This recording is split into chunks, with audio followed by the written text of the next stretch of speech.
ওই যে কালকে আনা ভূমিকম্প হয়ে গেল, তারপর থেকে ফেসবুকে ঢুকলেই 10টা অত বাজে ভূমিকম্প, 10টা এত বাজে ভূমিকম্প, মনে হচ্ছে পুরা ফেসবুক জুড়ে আবার ভূমিকম্প উঠে গেছে, যা এখনো শেষ হয় নাই। কে রে ভাই, দুনিয়াত কি এর আগে কি কখনো ভূমিকম্প হয় নাই? না জীবনে তোমরা কেউ কখনো ভূমিকম্প দেখে নাই? মনে হয় জীবনে এই প্রথমবারই পৃথিবীর ভূমিকম্প হলো। সো হ্যালো এভরিওয়ান, আসসালামু আলাইকুম। আশা করি তোমরা ভালো আছেন, তোমাদের দোয়া ও ভালোবাসায় মুও ভালো আছো, কিন্তু খুব একটা ভালো নাই। মোর আওয়াজ শুনেই হয়তো তোমরা বুঝা পাচ্ছেন মুখ অনেক ঠান্ডা লাগছে, যার কারণে গলাটা খুবই বসে গেছে। কেউ কিছু মনে করবেন না, এভাবে ভিডিওত ভয়েস দিবা হলো, তাই তোমরা ভিডিওটির সাথেই থাকেন। আজকে আমি কি আনছো সেটা আনা তোমাকে না আগে দেখাও, তারপরে কসো আর বাকি কথা। তো আমি আজকে আন দিমু খুড়ার শাক ভাজমু, আর হচ্ছে মাছ দিয়ে ফুলকপি আলু দিয়ে ঝোল করবো। এটা মুই প্রথমে খুড়ার শাকটা তেলানিতে তুলে দিনু শাকটা ভাজি করার জন্য। শাকটা আগে ভাজে নিমু, তারপরে মাছটা ভাজে নিয়ে তরকারিটা আন দিমু। তো এখন আসো মেন কথায়, কালকাজির ভূমিকম্প হয়ে গেল আর হারা যে এখনো ভালোভাবে সুস্থ মতো বেঁচে আছি, তার জন্য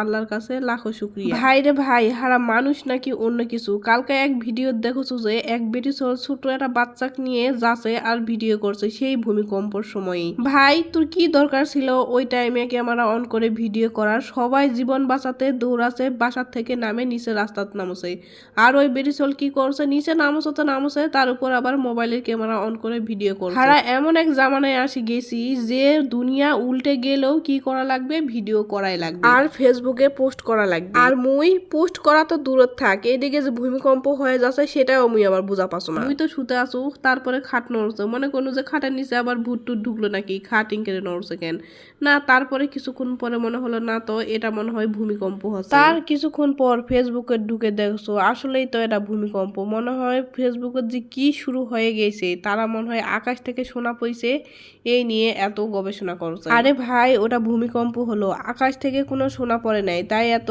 উল্লাস করার কিছুই নাই। আরে বোকারা, আর্মির চালানা জোরে যদি ভূমিকম্প হলো হনি, তাহলে মনে হয় তোরাই মরে উল্টে পড়ে থাকলেন হনি। আল্লাহ আমাদেরকে বারবার মনে করিয়ে দিচ্ছে যে কিয়ামত আর বেশি দেরি নেই, খুব নিকটে। এক হাদিসে আসছে কিয়ামত হওয়ার আগে নাকি বড় বড় 3বার ভূমিকম্প হবে। মনে হয় এইটাই প্রথম হলো নাকি, তা বলা যায় না। আল্লাহ আমাদের সবাইকে হেফাজত করুন আর আপনার দিনের পথে চলার তৌফিক দান করুন। এতক্ষণ থেকে অনেক কথাই কোনো, আর এইদিকে মোর তরকারিটাও হয়ে আইছে। মুই এখন তরকারিটা কষি কাশি নিয়ে এখন ঝোলের পানি দিয়ে দিনু, তারপর মাছ দিয়ে দিমু, দিয়ে ঝোলটা ফুটে উঠে যখন কমে আসবে তখনই মোর তরকারিটা হয়ে যাবে। এখন নতুন নতুন ফুলকপি খেতে ভালোই না হচ্ছে, তার সাথে ফুলকপির ডাটাও খাওয়া হচ্ছে। আর কিছুদিন গেলে যখন পুরানো হয়ে যাবে তখন ফুলকপিও আর ভালো লাগবে না, ডাটা তো দূরে। তো মোর ভিডিওটি কেঙ্গার লাগলো, মোর ভিডিওটি যদি ভালো লাগে তাহলে লাইক কমেন্ট এবং শেয়ার করে পাশে থাকবেন, আর মোর পেজটি অবশ্যই ফলো দিবেন।